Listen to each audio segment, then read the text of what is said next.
तो बात कर रहे थे हम पार्टनर्स कैपिटल अकाउंट की। पार्टनर्स कैपिटल अकाउंट एक इंपॉर्टेंट कॉन्सेप्ट कोर्स क्या होगा, आपने जो profit and loss appropriation account पढ़ा है सेकंड चैप्टर के अंदर, ये केवल सेकंड चैप्टर तक ही सीमित होगा, इससे आगे नहीं जाएगा। मगर पार्टनर्स कैपिटल अकाउंट एक ऐसा पोर्शन है जो आपको लगभग पार्टनरशिप पे सभी चैप्टर के अंदर फेस करना पड़ेगा, चाहे एडमिशन हो, चाहे रिटायरमेंट हो, चाहे डेथ हो, चाहे डिसोल्यूशन हो, या फिर चाहे पार्टनरशिप प्लान हो फंडामेंटल, इन सभी चैप्टर के अंदर आने वाला एक बेसिक सा क्वेश्चन है पार्टनर्स कैपिटल अकाउंट। बोर्ड के एग्जाम के अंदर ये वो छोटा बच्चा आएगा जो मम्मी पापा के साथ आएगा, मतलब कि आप profit and loss appropriation account बना रहे हैं, डेफिनेटली आएगा। आप रियलाइजेशन अकाउंट बना रहे हैं, डेफिनेटली आएगा। आप रिवैल्यूएशन बनाओ, डेफिनेटली आएगा। मतलब ये अकाउंट जो है वो आना ही आना है, फाइनल है। हम बात कर लें कि पार्टनर्स कैपिटल अकाउंट क्या। Partners capital account basically 2 types से प्रिपेयर किया जाता है।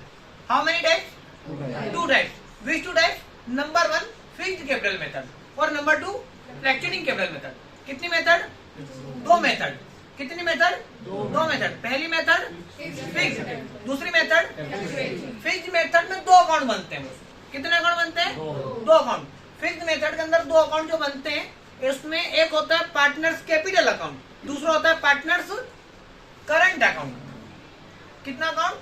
Partners capital account, partners current account. और जो दूसरी मेथड होती है जिसको कहा जाता है फ्लक्चुएटिंग मेथड, उसके अंदर बनता है केवल एक अकाउंट जिसका नाम है पार्टनर्स कैपिटल अकाउंट। आप समझ पा रहे हैं?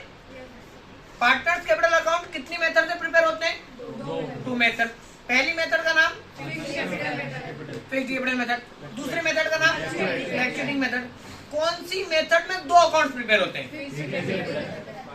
पहले अकाउंट का नाम, दूसरे अकाउंट का नाम, दूसरी मेथड का नाम। उसके अंदर कितने अकाउंट प्रिपेयर होते हैं? एक मेथड, एक अकाउंट प्रिपेयर होता है। उस अकाउंट का नाम है पार्टनर्स कैपिटल अकाउंट। दूसरी मेथड जो होगी फ्लक्चुएटिंग मेथड, उसके अंदर जो अकाउंट बनेगा एक अकाउंट बनेगा और उसका नाम होगा पार्टनर्स कैपिटल अकाउंट। अब हम बात करें इसकी, क्लियर? पार्टनर्स का जो फिक्स्ड मेथड है कैपिटल अकाउंट बनाने की, या फिर पार्टनर्स के कैपिटल अकाउंट बनाने की जो फ्लक्चुएटिंग मेथड है, दोनों के अंदर कोई खास डिफरेंस नहीं है, कोई ज्यादा खास अंतर नहीं है, केवल एक बेसिक सा अंतर है। मगर क्या होता है, बच्चा कहीं कहीं कंफ्यूज हो जाता है कि पार्टनर्स का कैपिटल अकाउंट आ गए, इसके अंदर ये चीज आएगी, वो चीज आएगी, क्या करूंगा, कैसे करूंगा, और वो कहीं कहीं क्या हो जाता है, उसका माइंड आउट हो जाता है उस चीज में, वो कहीं ना कहीं कंफ्यूज हो जाता है। उस कंफ्यूजन का परिणाम होता है वो अकाउंट शुरू जरूर करता है। बोर्ड के एग्जाम के अंदर मैक्सिमम ये देखने में आता है कि बच्चा उस अकाउंट को शुरू जरूर करता है। इट मींस उसने फॉर्मेट बनाया, बाय बैलेंस ब्रेकडाउन करके कैपिटल लिखी, बाय बैलेंस ब्रेकडाउन करके कैपिटल लिखी, और क्वेश्चन पूरा हो गया। कंफ्यूजन उसको बहुत ज्यादा हो जाता है कि यार सैलरी आएगी नहीं आएगी, मैनेजर आएगा नहीं आएगा, ये आएगा नहीं आएगा, उस चीजों के अंदर वो क्या कहीं कहीं कंफ्यूज रहता है। मगर आपको बहुत बेसिक तरीके से हम लेके चलेंगे, आगे बढ़ते हैं। पार्टनर्स कैपिटल अकाउंट जो मैंने यहाँ पे बनाया है, या फ्लक्चुएटिंग मेथड से बना हुआ अकाउंट है, हेडिंग है partners capital account. Partners capital account 2 method से प्रिपेयर होता है। मैं दूसरी वाली मेथड की आपको बात कर रहा हूँ जिसका नाम है फ्लक्चुएटिंग मेथड। फ्लक्चुएटिंग मेथड में और फिक्स मेथड में पहले एक बेसिक सा अंतर बताऊंगा आपको। फ्लक्चुएटिंग मेथड जो है उसके अंदर केवल एक अकाउंट बन रहा है, ये एक ही अकाउंट है। इस एक अकाउंट के अंदर अगर हम देखें तो हमने कैपिटल को भी यहाँ पे लिखा है और बाकी रिमेनिंग सारी एंट्रीज को भी हमने यहाँ पे लिखा है। क्या 2 अकाउंट बन रहा है कि एक अकाउंट बनाया है? बोर्ड में आपको कितना अकाउंट दिख रहा है? एक अकाउंट दिख रहा है। इट मीन्स कैपिटल भी उसमें, सारी एंट्री भी उसमें, मतलब कुल मिला के हर साल कैपिटल चेंज होगी, करेक्ट? क्योंकि एक ही अकाउंट के अंदर आ रहा है तो कैपिटल हर बार चेंज होगी। मगर अगर फिक्स्ड मेथड से अकाउंट बनता तो मैं एक डॉट लगा रहा हूं, चेक कीजिएगा, लाइन बना रहा हूं मैं आपको। यहाँ पे क्या अलग हो गया और बाकी सारी एंट्री इस पूरे अकाउंट से अलग क्या? मगर एक बेसिक सी बात करता हूँ, कैपिटल अलग हुई, मतलब फॉर्मेट सेम रहने वाला है, फॉर्मेट में कोई चेंजेस नहीं होगा। Particular ABC, particular ABC, ABC क्या है? पार्टनर्स के नाम है, तो फॉर्मेट सेम रहने वाला है। मगर यहाँ पे जो लिखा by balance breakdown capital, fix method के अंदर ये कैपिटल एक अलग अकाउंट में चली जाएगी और ये जो सारी एंट्रियां है ये एक अलग अकाउंट के अंदर आ जाएगी। जिस अकाउंट के अंदर केवल कैपिटल जाएगी उसका नाम होगा पार्टनर्स कैपिटल अकाउंट। और जिस अकाउंट के अंदर सारी अलग एंट्री आ जाएगी उसका नाम होगा पार्टनर्स करंट अकाउंट। मगर जहां पे दोनों साथ में आ जाए वो मेथड कौन सी होगी? फ्लक्चुएटिंग मेथड होगी। यहाँ तक कोई डाउट आपको क्लियर है? अब मैं एक बेसिक सा ऑब्जेक्टिव पूछूं आपसे, देंगे जवाब आप लोग? हाँ या ना? पार्टनर्स की जो कैपिटल है, पार्टनर्स की जो पूंजी है, साझेदारों की जो पूंजी है, कौन से अकाउंट में, पार्टनर्स की कैपिटल कौन से अकाउंट में हर साल चेंज होगी? फिक्स्ड मेथड में या फ्लक्चुएटिंग मेथड में? फ्लक्चुएटिंग मेथड में, क्योंकि कैपिटल क्या है? एक साथ है। और कौन सा अकाउंट के अंदर कैपिटल चेंज नहीं होगी? क्योंकि वहां पे कैपिटल अलग ही है और सारी एंट्रियां अलग है। क्लियर? एंट्रियां पढ़ना शुरू करें अपन। एंट्रियां पढ़ना शुरू करने से पहले एक बेसिक सी ट्रिक लेते हैं अपन। यहाँ के बाद में ये जो हमने लाइन बना रखी है, इस लाइन से हम आगे चलते हैं, ये वाली लाइन, तो इसके इधर का जो पोर्शन है उसको हम कह सकते हैं इनकम साइड। कौन सी side? Income side. Income side. और इसके इधर वाली साइड को हम क्या कह सकते हैं? Expenses side. तो इनकम किसकी? मेरी, आपकी या साझेदार की? पार्टनर्स की, right?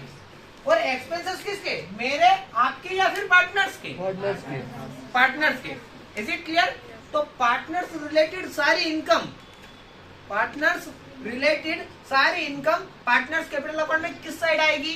Credit side. For partners related all the expenses are written in debit side, in partners capital account. Is it clear? आगे बढ़े। सबसे पहले लिखा है यहाँ पे इस लाइन को, ये समझ गए आप? फिक्स और फ्लक्चुएटिंग के बीच का डिफरेंस कितना सा है? केवल एक एंट्री का। तो वो एंट्री क्या है? कैपिटल। इस वजह कर दूं लाइन को। चलिए, सबसे पहले जब हम बनाना शुरू करते हैं तो एक बेसिक नियम बोलता है आपको क्वेश्चन के अंदर ढूंढना होती है कैपिटल। जो हम पार्टनर्स की कैपिटल ढूंढेंगे उसको लिखेंगे, नाम होगा by balance B oblique D, balance brought down capital. Is it clear? उस कैपिटल को किधर लिखा जाएगा? Credit side. क्लियर? ए की कैपिटल ए के खाते में, बी की कैपिटल बी के खाते में, सी की कैपिटल सी के खाते में। उसका बाद में क्या लिखा हुआ है? Second topic by interest on capital. तो इंटरेस्ट ऑन कैपिटल क्वेश्चन में लिखा होगा कि इनने इतनी इतनी कैपिटल लगाई तो इस कैपिटल के ऊपर इंटरेस्ट की रेट इतनी है। तो अपन, आपने ध्यान दिया होगा, हमने जब profit and loss appropriation account prepare किए थे उस अंदर हमने डेबिट में लिखा था। अगर क्वेश्चन में कैपिटल है तो लिखेंगे। आपको एक डाउट नहीं जाना चाहिए, सर हमने जब profit and loss appropriation account बनाया था तब हमने जो है पार्टनर्स की कैपिटल को वहां छोड़ा था। यहाँ इस अकाउंट के अंदर कुछ भी नहीं छोड़ना बॉस अपने को। पार्टनर से रिलेटेड एक एक चीज जो भी मिले अपने को सब कुछ लिखना है। मतलब profit and loss appropriation account वो अकाउंट था जहाँ पे पार्टनर्स को जो रसोई मिल रही है वो दोनों पत्तल के अंदर जब वो फिलअप है, इट मीन्स रसोई पूरी भरी हुई उस थाली के अंदर, तो ही थाली उठाना है। इट मीन्स अगर इंटरेस्ट ऑन कैपिटल है तो उठाना है, सैलरी वेजेस बोनस कमीशन है तो उठाना है, इंटरेस्ट ऑन ड्राइंग है तो उठाना है। मगर यहाँ पे तो अगर पार्टनर नाम से पत्ते या दोना भी मिल जाए तो भी इट मीन्स कैपिटल आएगी, ड्राइंग भी आएगी। कैपिटल क्वेश्चन में मिलती है, आपने पढ़ा है, मिले तो किधर लिखना है? क्रेडिट। उसका इंटरेस्ट किधर लिखना है? Credit side. Interest on capital भी किधर जाएगा? Credit side. फिर लिखा हुआ इंटरेस्ट ऑन एडिशनल कैपिटल। मेरा क्वेश्चन आपसे, एडिशनल कैपिटल नाम सुना है? क्या होता है एडिशनल कैपिटल? अतिरिक्त पूंजी। एडिशनल बोलो तो अतिरिक्त पूंजी। मतलब उसने जब बिजनेस के अंदर वो व्यक्ति आया होगा, उसने एंट्री करी होगी, तब तो उसने कैपिटल लगाई है। मगर उस कैपिटल को लगाने के बाद में उसने वापस से कैपिटल लगाई है। तो क्योंकि बोर्ड की एग्जाम है और बोर्ड कुछ भी पूछ सकता है, किसी तरह की रिस्क ना ले। मेरा क्वेश्चन आपसे, फिक्स्ड कैपिटल आएगी कहां से? सॉरी, एडिशनल कैपिटल आपके पास आएगी कहां से? एक सेकंड रुकना भारी। एडिशनल कैपिटल आएगी कहां से?